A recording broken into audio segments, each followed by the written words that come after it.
नमस्कार, आप देख रहे हैं हिमाचल आज तक। तो चलिए नजर डालते हैं आज की सुर्खियों पर। कुल्लू में एक महिला अधिकारी ने अपने डॉक्टर पति और एसबीआई अधिकारी के साथ मिलीभगत कर 37 लाख रुपए और लॉकर में रखे सोने के गहने निकालने का आरोप लगाया है।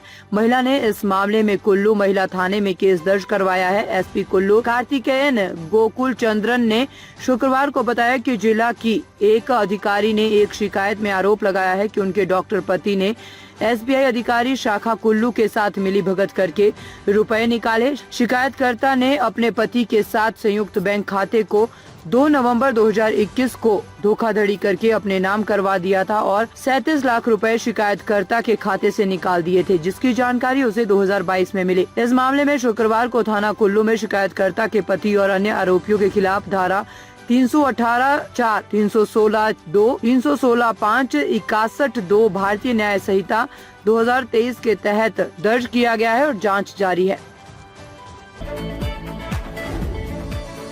हिमाचल प्रदेश के किन्नौर जिला में बढ़ती ठंड के कारण पूरा क्षेत्र शुष्क ठंड में तब्दील हो गया है, जिससे बच्चों में शुष्क खांसी के साथ नाक बहना जुकाम आम बात हो गई है। ठंड के चलते ऊंचाई वाले इलाकों में बहते पानी के साथ कई क्षेत्रों में जल स्रोत भी जमने लगे हैं, जिससे कई क्षेत्रों में अभी से ही पानी की समस्या उत्पन्न हो रही है। किन्नौर जिला के शीत मरुस्थल वाले इलाकों में अधिकांश नदी नाले पूरी तरह से फ्रीज होना शुरू हो गए हैं। जिला के ऊंचाई वाले अधिकांश क्षेत्रों में बहता पानी भी तेजी से बर्फ की सिल्लियों में तब्दील हो रहा है। बता दें कि बर्फबारी व बारिश नहीं होने से जिले में दिन के समय अच्छी धूप खिल रही है, लेकिन सुबह शाम काफी ज्यादा ठंड महसूस होती है। करीब 12,000 फीट की ऊंचाई पर NH 505 मलिंग नाला के पास सड़क पर बहता पानी जमने से सड़क पर फिसलन भारी हो गई है, जिससे सुबह शाम वाहन चलाना जोखिम भरा है।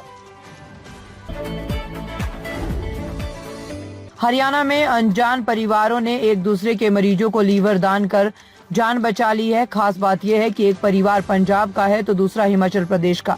दोनों की मुलाकात हरियाणा के फरीदाबाद में हुई, जहां ब्लड ग्रुप सेम होने पर दोनों ने एक दूसरे के मरीज को लीवर डोनेट करने की सहमति दे दी है, जिसके बाद प्राइवेट अस्पताल के डॉक्टरों ने ऑपरेशन कर दोनों मरीजों के सफल लीवर ट्रांसप्लांट कर दिए हैं। हिमाचल प्रदेश के परिवार के पिता को 23 साल की बेटी लीवर देने के लिए राजी थी, वहीं पंजाब के बीमार पति को पत्नी लीवर देने को तैयार थी। हालांकि दोनों केसों में मरीज और डोनर का ब्लड ग्रुप अलग अलग था, इसकी वजह से समस्या हो रही थी। ये दोनों ही मरीज लीवर सिरोसिस की बीमारी से जूझ रहे थे। हिमाचल में कुल्लू जिले के रहने वाले 45 वर्षीय शशिपाल को 2 साल पहले लीवर की बीमारी का पता चला था। प्लेटलेट्स कम होने पर उन्होंने डॉक्टर के कहने पर टेस्ट करवाए थे और तब पता चला था कि उन्हें लीवर सिरोसिस की बीमारी है। कुछ समय में उनका वजन बढ़ना शुरू हो गया, उनकी हालत खराब होती चली गई। डॉक्टरों ने रिपोर्ट को देखते हुए लीवर ट्रांसप्लांट करने की सलाह दी। IAS अधिकारी बनने के लिए UPSC एग्जाम की तैयारी कर रही शशिपाल की 23 वर्षीय बेटी सोनल पिता को लीवर देने के लिए तैयार हो गई। शशिपाल का ब्लड ग्रुप B था,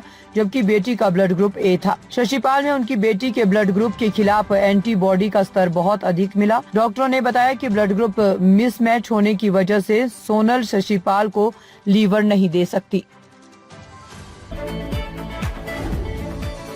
हिमाचल प्रदेश में अब घर या व्यावसायिक भवन निर्माण के लिए नक्शा पास कराना महंगा हो गया है। राज्य सरकार ने टाउन एंड कंट्री प्लानिंग यानी TCP विभाग और नगर निगम में नक्शा पास करने की दरों में 4 से 5 गुना तक की बढ़ोतरी की है। नई दरें नगर निगम और TCP क्षेत्र में आने वाली नगर पंचायतों के लिए अलग अलग निर्धारित की गई है। हालांकि आर्थिक रूप से कमजोर वर्ग के लोगों को कुछ राहत दी गई है। उन्हें 100 वर्ग मीटर तक के मकान के लिए नक्शा पास कराने को कोई शुल्क नहीं लगेगा। ये निर्णय सरकार ने हाल ही में अधिसूचना के माध्यम से जारी किया है। इसके तहत अब भवन निर्माण के लिए नक्शा पास कराने में अधिक खर्च करना होगा, जबकि गरीब और जरूरतमंद वर्ग को इसके लिए छूट दी गई है। कालका शिमला विश्व धरोहर रेलवे ट्रैक पर शनिवार को नागरिक उड्डयन मंत्रालय की पैनोरमिक विस्टाडोम ट्रेन का आखिरी ट्रायल शिमला रेलवे स्टेशन से किया।